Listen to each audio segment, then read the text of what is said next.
All right, guys, so we're going to continue today looking at photosynthesis and cellular respiration. And what we want to do today is we want to look at our drawing here, which is going to summarize what we've been talking about here with photosynthesis and cellular respiration. All right, so let's start in here with photosynthesis. All right, so looking at photosynthesis, we want to start out with, okay, what do we need for photosynthesis? What are our reactants?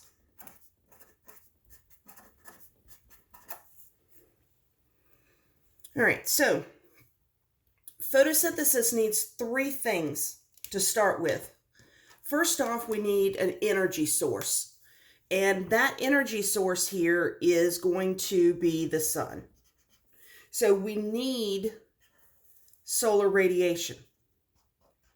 And that solar radiation, that energy from the sun,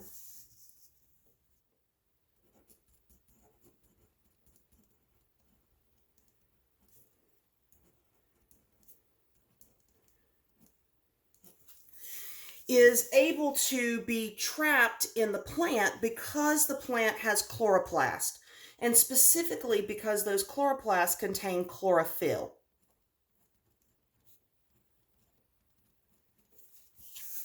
So because those chloroplasts contain chlorophyll, we're able to get our energy source there from the sun. All right, now we need two molecules here in order to be able to take that solar energy and create the chemical bonds that we need. All right, the first thing that we need is we need CO2 from the air.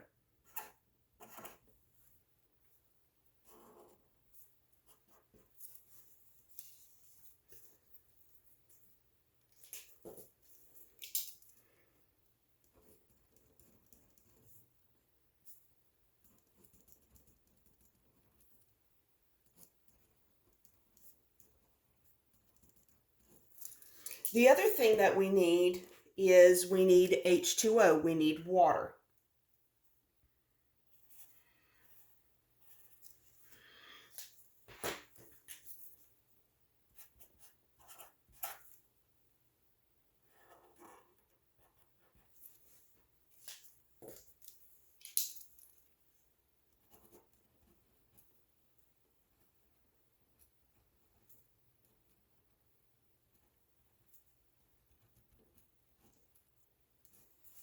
All right, so photosynthesis takes three reactants.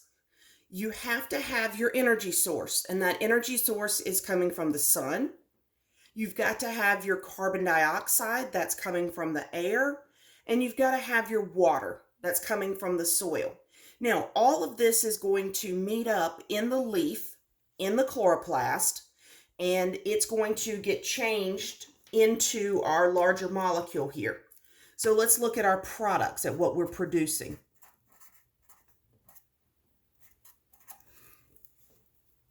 All right. The whole point of photosynthesis is to make glucose.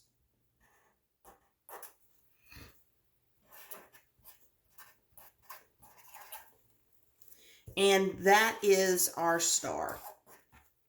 That is the whole point of photosynthesis, is to make glucose. And the whole thing about glucose is this is a larger molecule. We're taking the carbon from the carbon dioxide, we're taking the hydrogen from the water, we're taking the oxygen from both of these molecules, and we're making that glucose. And because it is a larger molecule, there is energy stored in those chemical bonds.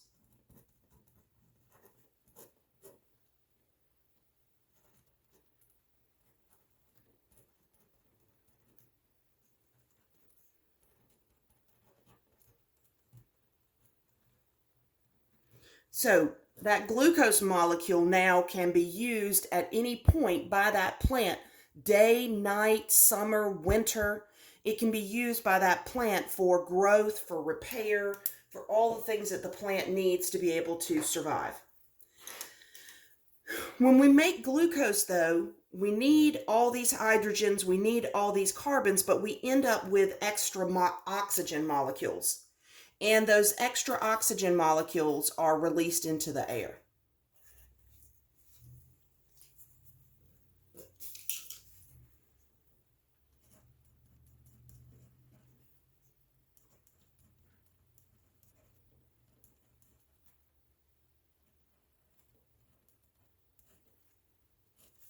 All right. So when we're looking at photosynthesis, remember that the goal of photosynthesis is this glucose. That is the most important thing that we're working towards, is that glucose. And to make that glucose, we need carbon dioxide and we need water and we need an energy source. That's that solar energy. Okay, and we're going to make that glucose, which is stored, and we're going to get that extra oxygen, which is released out into the atmosphere. All right, let's look now at cellular respiration. All right, with cellular respiration, same thing here. Let's look at what we need to make this happen.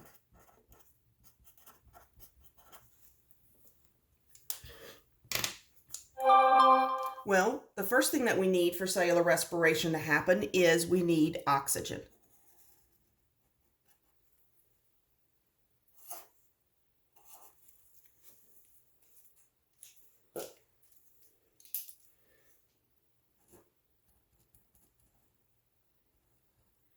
And we know that we're going to get that oxygen from the air, and we know we're going to get that from breathing. That's where respiration comes in. Okay? The other thing that we're going to need is we got to have that glucose.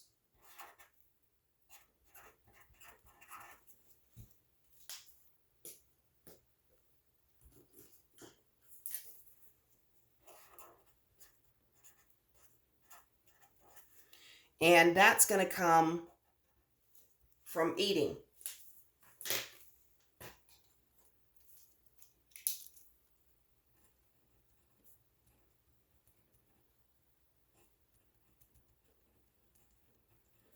Now, the oxygen from breathing is going to come in through our lungs or through gills, and it's going to be passed into our blood to circulate throughout the body of the organism. The glucose is going to come in through the digestive system, and once again, it's going to be critical that it gets into the bloodstream and that it's able to circulate to every cell. Okay? And the reason for that is, remember that we're taking that glucose molecule, that's the key there again, that glucose.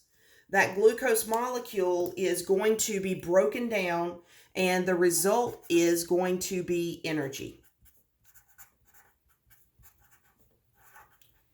And that energy is in the form of ATP. And that is the purpose of cellular respiration, is to create that ATP, that energy.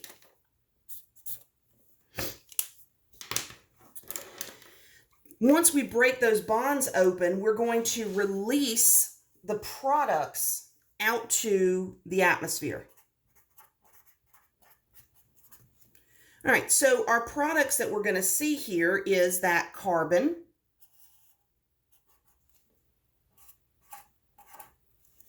and so that carbon dioxide is released out into the air.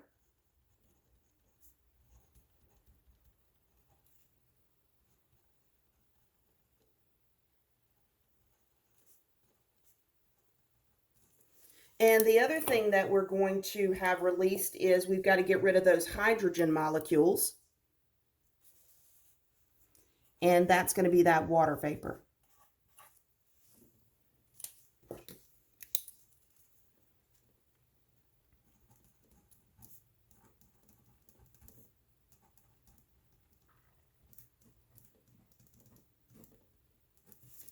All right.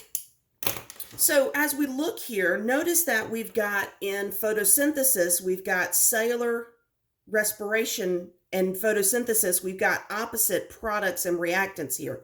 Notice in photosynthesis, we've got carbon dioxide and water as our reactants, and we need an energy source to make this happen.